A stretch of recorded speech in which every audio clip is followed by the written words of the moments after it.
میں یہ فیصل کو کہہ رہا تھا ایک ذرا تصویر آپ ضرور دیکھیں, اور وہ کیا ہے, وہ کیا ہے, ایک منٹ, ابھی نہیں.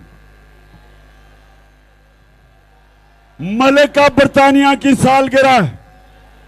بھئی ملکہ برطانیہ اپنی سالگرہ برائے لندن میں نہیں, شہباز شریف بھاگا گیا برطانیہ کی ایمبیسی میں کہ وہ اپنا سلام کرے جی برطانیہ کی ملکہ کی برتھ ڈے ہے.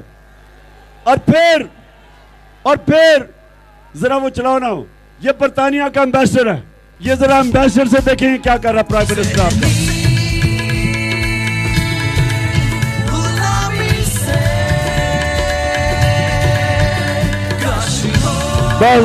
بس میں صرف دکھا رہا ہوں کہ شہباز کا پرابلم یہ ہے, گورے کو دیکھ لیتا ہے ویسی پیر پہ گر جاتا ہے, اور بوٹ نظر آتا تو چمکانا شروع کر دیتا ہے. اچھا, میں ایک آخر میں بڑی سنجیدہ بات کرنا چاہتا ہوں. یہ چوروں جو ہمارے اوپر مسلط کیے ہیں, یہ یاد رکھیں, یہ ملک کو ایک سب سے بڑا نقصان کیا ہے کہ یہ نون لیگ رہ گئی ہے سینٹرل پنجاب میں, پیپلز پارٹی رہ گئی ہے انٹیریئر سندھ میں, ایک پارٹی ہے جو سارے پاکستان میں ہے, وہ ہے تحریک انصاف. جو پارٹی اس ملک کو اکٹھا رکھ سکتی ہے وہ اس وقت صرف ایک پارٹی ہے, تحریک انصاف. خیبر سے لے کے گلگت سے لے کے کراچی, بلوچستان, قبائلی علاقہ, ایک پارٹی ہے جو سارے پاکستان کو اکٹھا رکھ سکتی ہے. اس کے خلاف سازش کی ہے. اور کون وہ لوگ ہیں جو اس ملک کو نفرتیں پھیلا کے تقسیم کر رہے ہیں؟ دیکھیں, ڈیوائیڈ اینڈ رول, انگریزوں نے سارے برِ صغیر پہ حکومت کی تقسیم کر کے انسانوں کو. لیڈر جو ہمارے نبی صلی اللہ علیہ وسلم تھے, رحمت للعالمین, انسانوں کا رحمت لے کے آئے, انسانوں کو اکٹھا کیا انہوں نے. اور یہ جو زرداری ہے, کبھی سندھ کی بات کرتا ہے, نواز شریف مشکل ہوتا ہے تو پنجاب کی بات کرتا ہے. یہ وہ لوگ ہیں جو ڈیوائیڈ کر کے تقسیم کر کے حکومت کرتے ہیں. ابھی سندھ میں جو ہو رہا ہے, انسانوں کے اندر نفرتیں پھیلا کے, جو وہاں اس وقت ایک ایسی چیز ہے جو بڑھ سکتی ہے, آگ لگ سکتی ہے, جو الطاف حسین نے کیا تھا کراچی میں, مہاجروں کو لڑا دیا باقی سندھی پشتونوں سے, وہ پھر گیم ہونے والی ہے. تو میں ان لوگوں سے آج آخر میں پوچھتا ہوں, میں اپنے نیوٹرل سے سوال پوچھتا ہوں, آپ کی ذمہ داری ہے کہ آپ کو سب سے زیادہ اس وقت پاور آپ کے پاس ہے. سوال نمبر 1 کہ آپ نے اس سازش کو کامیاب ہونے کیوں دیا؟ سوال دوسرا کہ جب آپ کو پتا تھا کہ ان چوروں کو لائے ہمارے اوپر مسلط کیا جا رہا ہے, آپ کو پتا تھا کہ ان ساروں کے اوپر کرپشن کے کیسز ہیں, آپ کو پتا تھا 30 سال سے یہ لوگ ملک لوٹ رہے ہیں, بلکہ نیوٹرلز کے پاس تو ریکارڈ تھا سارا, ISI کے پاس تو ان کی کتابیں ان کی چوری کی. میرا سوال یہ ہے کہ کیسے آپ نے ان کو ہمارے ملک کے اوپر مسلط کرنے دیا؟ اس سے زیادہ ملک پر ظلم کیا ہو سکتا ہے کہ باپ بیٹا دونوں کو سزا ملنی تھی. 16 ارب روپے کا FIA میں کیس, 8 ارب روپے کا شہباز اور بیٹوں کا نیب میں کیس. کیسے آپ نے ان کو, اور میں الیکشن کمیشن سے پوچھتا ہوں, کیسے آپ نے ان کے پیپر پاس کیے؟ کون سی دنیا میں ملک ہے جو انڈر ٹرائل لوگوں کو اجازت دے دیتا ہے الیکشن لڑنے کے لیے؟ کون سا دنیا میں ملک ہے جو کہ ایسے چوروں کو اجازت دیتا ہے کہ سارے اپنی چوری جو عوام کا 1100 ارب روپیہ عوام کا چوری کیا وہ معاف کروائے اور پھر سے اوپر بیٹھ جائے؟ کون سا ملک ان لوگوں کو اجازت دیتا ہے ملک پہ مسلط ہونے کے لیے جنہوں نے ماضی میں